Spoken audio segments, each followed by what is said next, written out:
रात के 12 बज रहे थे, लेकिन 21 साल के हरीश की आंखों से नींद कोसों दूर थी। वो इधर उधर करवटें बदल रहा था और काम्या के बारे में सोच रहा था। फिर उसने अपना मोबाइल निकाला और मोबाइल की गैलरी में काम्या की तस्वीर को जूम करके देखने लगा। जैसे जैसे काम्या की तस्वीर बड़ी और नजदीक होती जा रही थी, उसकी सांसें तेज हो रही थी और दिल की धड़कन भी बढ़ रही थी। कोई इतना खूबसूरत कैसे हो सकता है?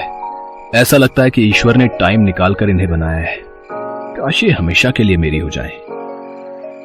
काम्या के बारे में सोचते हुए हरीश को कब नींद आ गई उसे पता ही नहीं चला। 35 साल की काम्या बहुत ही खूबसूरत थी। उसका गोरा रंग, घुंघराले काले बाल और बड़ी बड़ी आंखें, जो भी उसे देखता देखता ही रह जाता। माँ, मैं कॉलेज जा रही हूँ। आज कॉलेज में कुछ जरूरी मीटिंग है, इसलिए जल्दी पहुंचना होगा। अरे नाश्ता तो कर ले। माँ, मैंने चाय पी ली है, कैंटीन में कुछ खा लूंगी। काम्या अपनी माँ के साथ दिल्ली में रहती है। काम्या ने अब तक शादी नहीं की थी। वो दिल्ली के ही एक कॉलेज में इकोनॉमिक्स की प्रोफेसर थी। अपने सब्जेक्ट में वो बहुत ही माहिर थी, इसलिए कॉलेज के प्रोफेसर के साथ साथ स्टूडेंट्स भी उसे बहुत मानते थे। काम्या आज भी अपने स्टूडेंट्स की क्लास ले रही थी। उन्हीं स्टूडेंट्स में हरीश भी था, जो उसे घूर घूर कर देख रहा था और मन ही मन उनके बारे में कुछ सोच रहा था।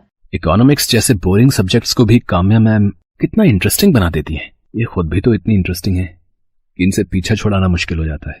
हरीश काम्या मैम के ख्यालों में खोया हुआ था। तभी काम्या ने उससे एक सवाल पूछा।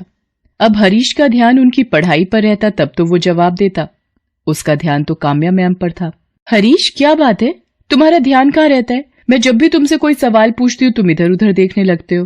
वो मैम, मैं इधर उधर नहीं देख रहा था, मैं तो आपको ही देख रहा था। आपसे नजर हटती कहाँ है मैम? उसके ऐसा कहते ही पूरी क्लास हंस पड़ी। हरीश, ये तुम क्या कह रहे हो? मैम की डांट सुनते ही हरीश को अपनी गलती का एहसास हुआ और उसने अपनी बात को बदलते हुए कहा, सॉरी मैम, मेरा मतलब वो नहीं था। मैं तो ये कहना चाह रहा था कि आप इतना अच्छा पढ़ाती हैं कि कोई कहीं और कैसे ध्यान दे सकता है। अच्छा ठीक है, तो फिर मेरे सवाल का जवाब दो। उसी दिन की बात है। लंच का समय खत्म हो गया था। हरीश स्टाफ रूम के बाहर काम्या मैम का ही इंतजार कर रहा था। जैसे ही मैम स्टाफ रूम से निकलकर दूसरे क्लास की ओर बढ़ी, पीछे से हरीश ने उन्हें टोकते हुए कहा, एक्सक्यूज मी मैम।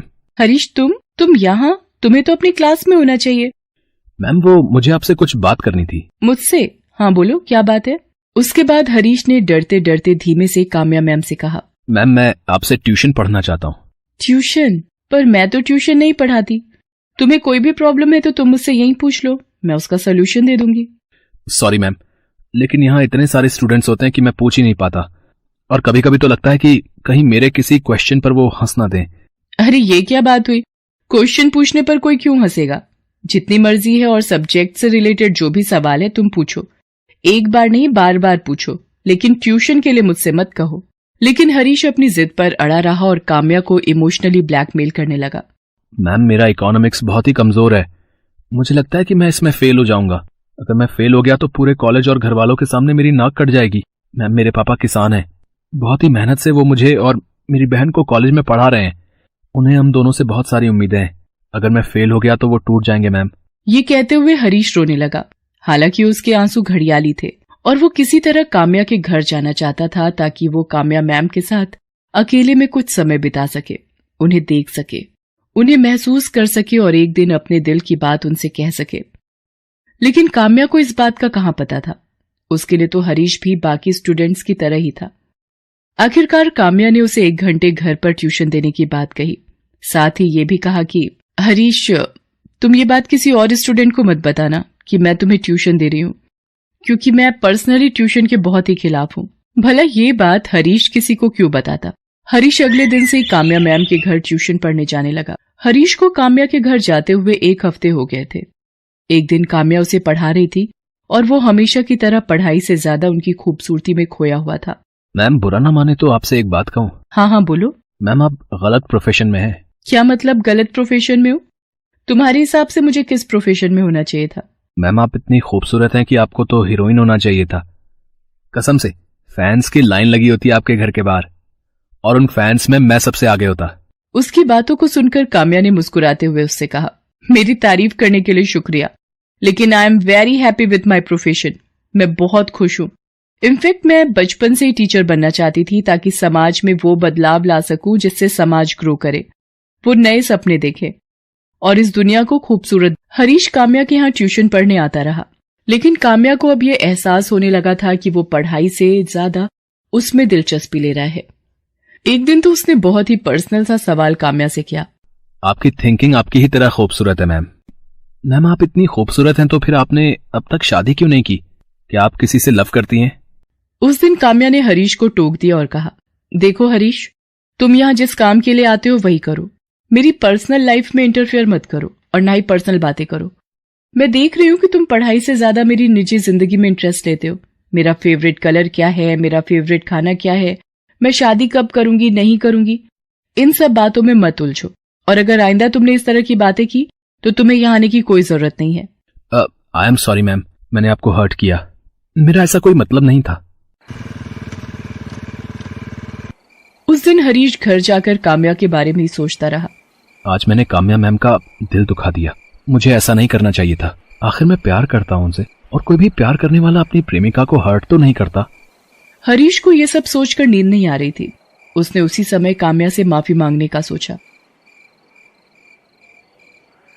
उसने अपने घर के गमले से एक गुलाब का फूल तोड़ा और रात के 10:30 बजे काम्या के घर की ओर चल पड़ा।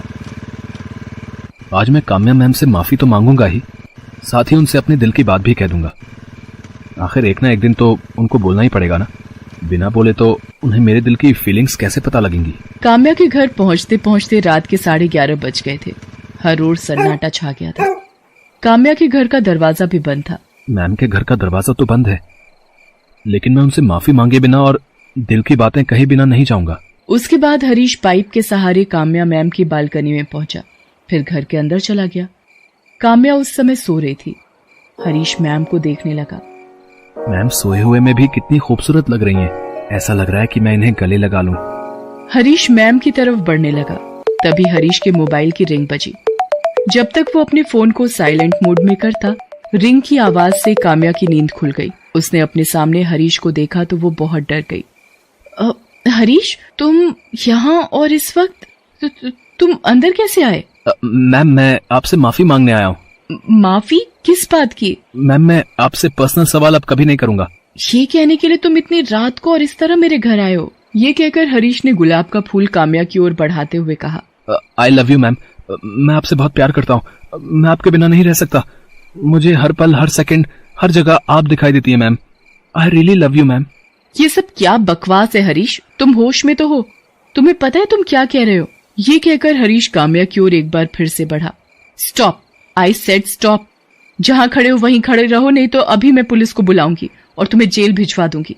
एक ही सेकंड में सारी आशिकी बाहर आ जाएगी। ये आप क्या कह रही हैं मैम? किसी को प्यार करना कोई गुनाह तो नहीं है। देखिए, पुलिस को मत बुलाइए। मेरे प्रेम प्रस्ताव को स्वीकार कर लीजिए। वैसे मैं जानता हूँ कि आप भी मुझे चाहती हैं, बस कहने से डरती हैं। अगर मुझे नहीं चाहती तो फिर ट्यूशन के लिए क्यों अलाउ किया मुझे? हरीश, तुम्हें अच्छे से पता है कि ट्यूशन के लिए मैंने क्यों अलाउ किया, लेकिन लगता है मैंने सच में बहुत बड़ी गलती कर दी है। नहीं मैम, आपने कोई गलती नहीं की है। गलती तो मैंने की आपसे प्यार करके। पता नहीं इस दुनिया में प्यार को इस नजर से क्यों देखा जाता है। सभी कहते हैं कि एक दूसरे से प्यार करो, फिर कंडीशन लगाने लगते हैं। प्यार कंडीशन से नहीं होता है, लेकिन उसकी सीमाएं तय हैं हरीश। मान लो कल को कोई इस तरह तुम्हारी बहन के कमरे में घुस जाए और उससे बदतमीजी करे, उसे जबरदस्ती प्रेम प्रस्ताव दे दो, तुम क्या करोगे? कोई मेरी बहन के कमरे में घुसेगा तो मैं उसे जान से मार दूंगा। अपनी बहन पर बात आई तो उसे जान से मारने लगे। मैं भी तो किसी की बहन हूँ, बेटी हूँ। बोलो मैं क्या करूँ? मैं भी मार दूं तुम्हें जान से, या तुम पर केस करके तुम्हें जेल भिजवा दूं? क्यों अपने परिवार की इज्जत मिट्टी में मिलाने पर तुले हो? हरीश, ये पढ़ने का समय है, करियर बनाने का समय है।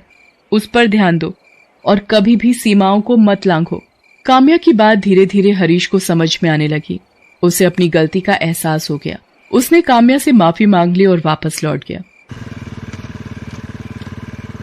उस दिन के बाद उसने अपनी पढ़ाई पर फोकस करना शुरू किया और जल्द ही उसकी गिनती अच्छे और इंटेलिजेंट स्टूडेंट के रूप में होने लगी।